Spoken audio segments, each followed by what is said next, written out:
Bien-aimés, nous bénissons le Seigneur pour tout ce qu'il fait dans vos vies. Rendons grâce à Dieu. Le message d'aujourd'hui, c'est rechercher premièrement la volonté de Dieu. En tant que croyants, parfois nous recherchons l'aide de Dieu et nous passons à côté de sa volonté parfaite. Comme l'expérience d'Abraham, Dieu lui avait promis qu'il aura Isaac. Mais lui, il est passé il n'a pas attendu la volonté parfaite de Dieu. Il a eu Ismaël. Et plusieurs fois, Abraham et Isaac, ils ont fait des erreurs. Ils sont partis en Égypte parce qu'ils n'avaient pas suivi la voie de l'Éternel. Et si nous aussi, nous recherchons surtout la plupart des fois la volonté permissive de l'Éternel. Tu dis, oh Dieu, j'ai besoin du travail. Seigneur, j'ai besoin de ceci. Il peut permettre parce qu'il t'aime, parce que tu es sa fille, tu es son fils. Il t'aime et il te permet ça. Mais sache que les grâces qui reposent sur la volonté parfaite, tu ne vas pas y jouir. Les bénédictions qu'il avait dit qu'il fera, après cela, tu vas voir que tu avances, tu vis dans un gagne-pain, tu travailles dans un gagne-pain, tu n'as qu'un salaire qui est gagne-pain, ou tu fais que des choses qui n'avancent pas. Reconduis-toi, remets-toi en cause. Est-ce que je suis dans la volonté de Dieu, parfaite ou permissive? Ou parce que j'ai insisté, j'ai demandé au Seigneur, j'ai fait des jeûnes, que Dieu me donne ça, et là il m'a donné. Mais remettez-vous et sachez quel est le discernement de la volonté parfaite de l'Éternel. Et des fois, Dieu peut permettre que c'est là que tu continues dans cette volonté permissive et il te dit, ok, continue, j'autorise que tu es là-dedans, que tu es dedans, parce que tu as demandé et tu es dedans. Et tu reçois ce que tu as dit du travail et tu reçois un salaire. Voilà. Mais il peut permettre cela parce qu'il veut soit nous enseigner, soit que nous puissions savoir que lui, il est le grand Dieu, il est le pourvoyeur. Il peut te donner au-delà de ce que toi tu prétends, ce que toi tu vois.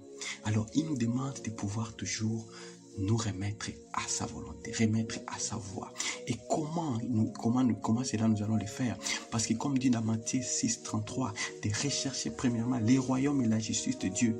Et toutes ces choses vous seront données par-dessus tout. Tout ce que nous recherchons, là, Dieu va nous les donner si nous recherchons d'abord sa volonté. Si nous remettons d'abord notre vie à lui. Si nous recherchons son royaume, nous recherchons la repentance. Nous marchons droit devant Dieu. Et nous lui confions le contrôle de notre vie. Et l'autre élément très important, c'est d'être dans l'obéissance à sa voix. Dieu vous a dit des choses. Vous avez reçu des révélations. Mais est-ce que vous avez obéi à la voix de l'Éternel? Comme dit Jean 10, 27, mes brebis entendent ma voix, je les connais et elles me suivent. Lorsque vous suivez la voix de Dieu, vous devez savoir distinguer quelle est la volonté de Dieu par rapport à telle décision. Si tu veux prendre une option tu veux prendre une décision sur deux choix, demandez toujours l'aide de Dieu. Et il vous le révélera. Et comment vous allez les demander? Vous le saurez par le Saint-Esprit. Le Saint-Esprit, il révèle parce qu'il vit en nous et avec nous. Il est au centre. Et c'est lui qui conduit nos prières. Lorsque vous lui confiez le contrôle, dit Saint-Esprit, donnez-moi les révélations. Quelle est la voix de Dieu? Il va vous révéler. Parce que Dieu parle par son esprit. Et c'est par là que vous saurez que vous êtes dans la voie de Dieu. Il va vous aider à distinguer, à éviter les obstacles, à éviter les parcours qui pourraient, les chemins longs, et vous donner la voie du Seigneur. Et l'autre élément, c'est la foi en Dieu.